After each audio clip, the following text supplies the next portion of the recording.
Olá! Hoje nós vamos conversar com Ana Carla Bruno, que é pesquisadora do INPA.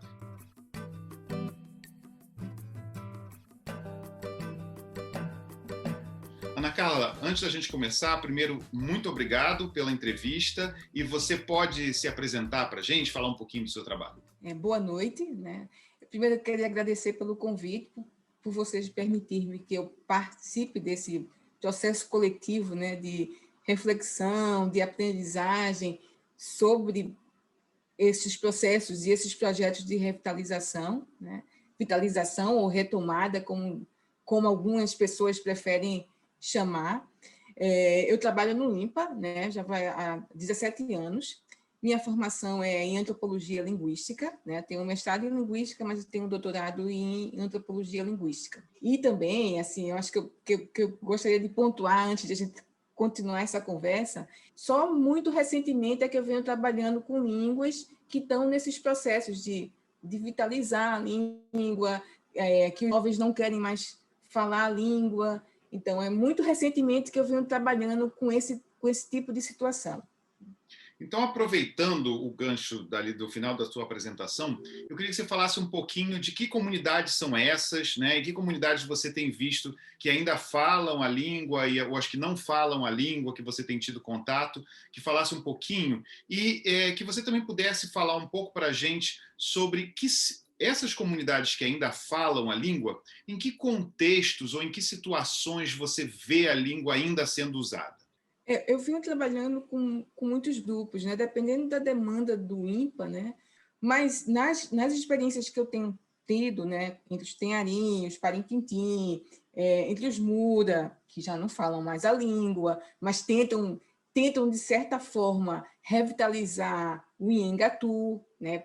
Com os Baniwa, com os Tucano, né? Que são alunos do programa de pós-graduação que eu faço parte, de antropologia na UFAM. Eu tenho trabalhado muito em Lábrea, com os Palmari e com os Apurinã também, né? Mas com os Palmari e os Apurinã da cidade, pensando nos estigmas que os jovens que vêm estudar na cidade enfrentam na cidade para poder continuar seus estudos, né? Porque na aldeia não tem. Então, assim, o que eu percebo, você tem comunidades e agentes sociais indígenas que utilizam a língua para demarcar a identidade. Assim, eu sou indígena, eu falo uma língua, né?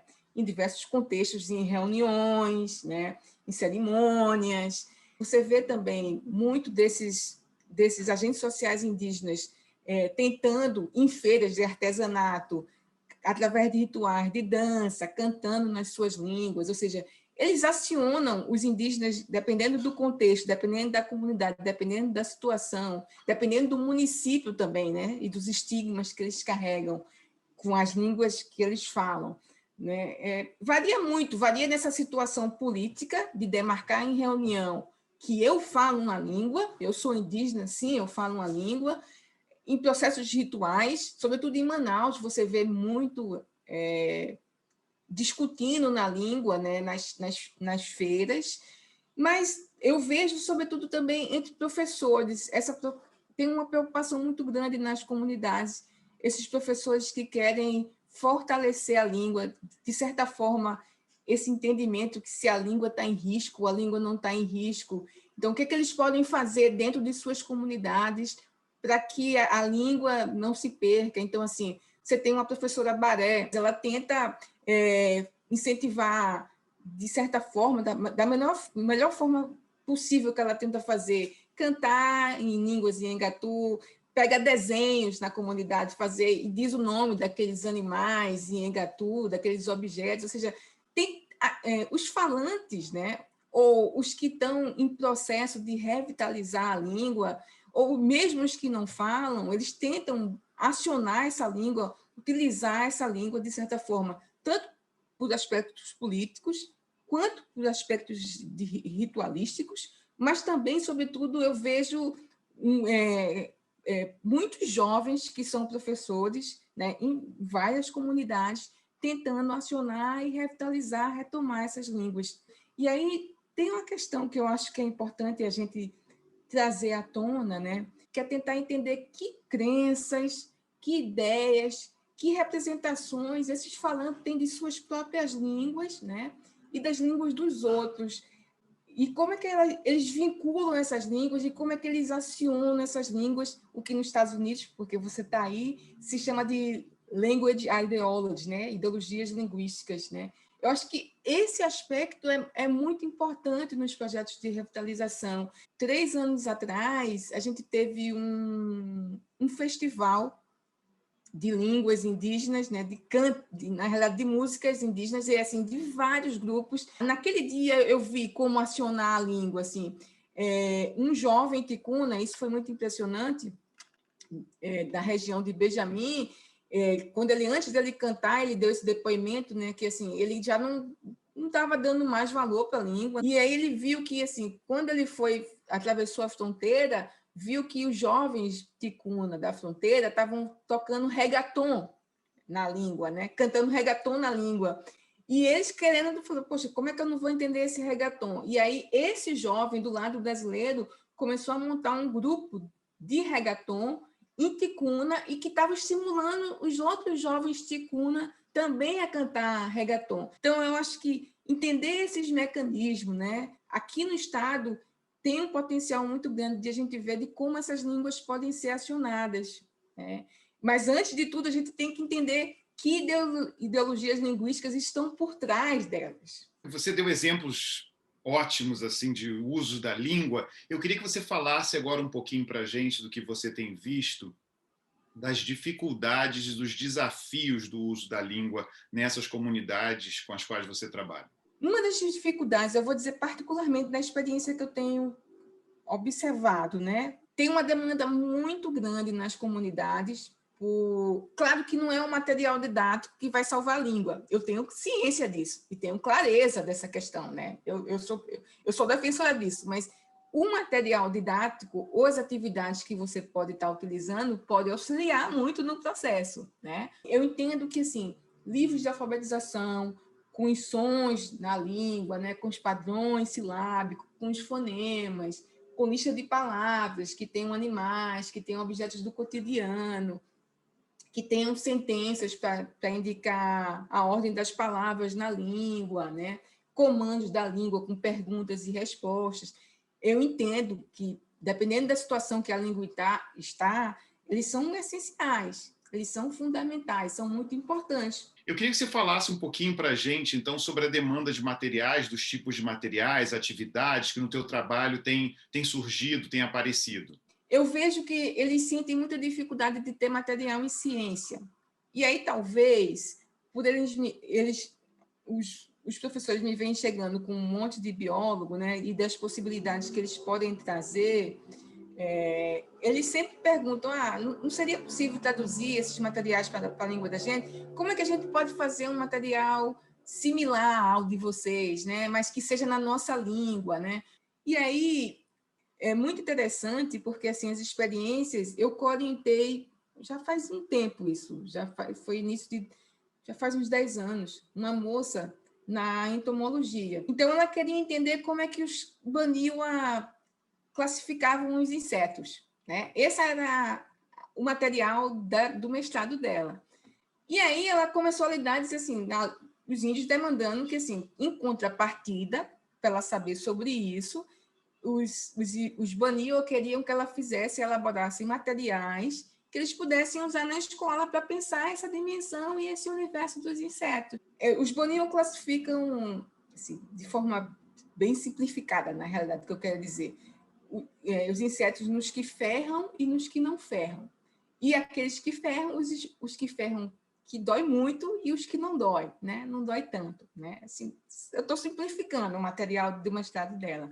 Mas, para além disso, foi muito legal, porque, em conjunto com os indígenas, ela começou a fazer material didático para eles também, né? E aí, nesse processo, a Sani, que foi essa mestranda, né, ela fez um jogo de memorização e de reconhecimento sobre os insetos.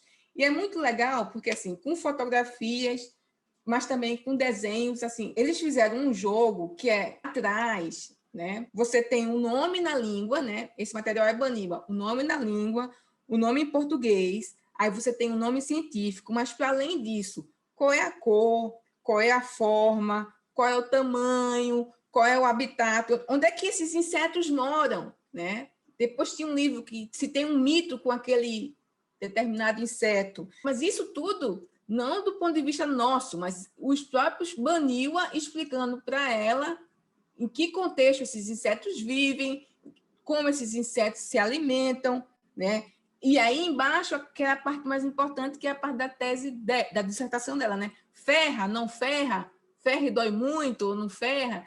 Então, assim, isso é um dos tipos de material que ela conseguiu fazer lá para Alto Rio Negro, numa comunidade Itacoatiara Mirim, que fica na cidade de São Gabriel, né? Mas que tem muitos falantes de Baniwa. Aí, nessa experiência com essa pesquisadora, começou a se abrir e teve um edital da FAPEAN, que é a nossa Fundação de Amparo e Pesquisa daqui, perguntou, Ana Carla, não quer fazer alguma coisa de popularização da ciência em alguma comunidade indígena que você está trabalhando? Como eu estava indo frequentemente para a Lábrea para entender as ideologias linguísticas dos indígenas jovens que vinham estudar na cidade, né? Conversando com os jovens e assim, com as crianças, numa família, dentro de uma casa, né? O Edilson Palmari viu um material sobre insetos aquáticos, né? E aí ele folheando, e aí ele vendo que tinha palavra cruzada, caça-palavra, né? Exercícios. E aí o que os jovens me diziam é que eles, no cotidiano deles, né, eles sofriam muito preconceito, assim, eles falavam a língua escondido para os outros adolescentes não escutarem, né? E aí o efeito desse material foi impressionante, assim, foi de chorar, porque quando o material ficou pronto, foi na época da Semana de Ciência e Tecnologia que tem todo ano no Ministério de Ciência e Tecnologia brasileiro, né? E a gente foi lançar o material na semana de CIT nessa escola, que não é exclusiva para indígena. Na realidade, os indígenas são minoria. E, assim, interessante perceber o quanto os professores desses indígenas não tinham ideia que esses indígenas tinham uma língua que tem estrutura, uma língua que sabe classificar insetos também, né? Porque a Neuza construiu insetos, né, gigantes, assim, fez jogos na língua, palmaria, purinã também, né? De você pisar, de pular. E como isso fez com que os amigos, os colegas não indígenas, que até então estigmatizavam esses indígenas, chegavam para eles, batiam nas costas e diziam assim: e nunca pensei que a língua de vocês fosse assim, parece, né, que fosse tão importante como o português é. Depois dessa experiência da Semana de Ciência e Tecnologia nessa escola, eu fui vendo, né, e fui observando como mudou as atitudes dos professores não indígenas em relação aos alunos indígenas, né? Como também dos próprios colegas, né? Porque aí eu vi, na época, quando tinha a época de recreio, também, como é que os indígenas se sentiam mais à vontade para falar suas línguas na escola, né? Eu queria terminar, então, a nossa entrevista fazendo uma pergunta para você especificamente sobre a questão do jovem na língua, né? Porque a gente sabe da importância do jovem para os processos de vitalização, revitalização, fortalecimento da língua. E você falou de muitas atividades, mencionou casos nas escolas, né, de uso da língua, como os jovens se sentiam mais à vontade depois de certas atividades.